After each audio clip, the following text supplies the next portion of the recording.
ពីដំណាក់សំគ្រប់អង្គព្រះអរិយសំណានាដ៏បរិសុទ្ធវិសេសជាទាំងទេណៃយ៉ាងបុគ្គលសាមានអន្ត្រីរមហើយមានមន្ត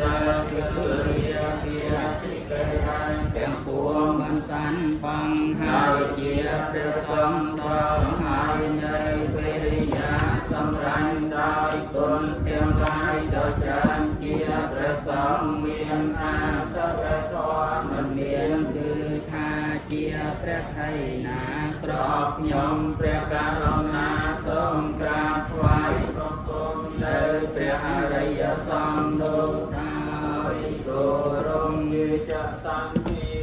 អតីតាចយេសង្ឃាអនាគតាបញ្ចបណ្ណាចយេសង្ឃាអហង្វន្តិនិសាទតិព្រះសង្ឃទាំងឡាយឯណាតែជាព្រះសង្ឃបានសម្រាប់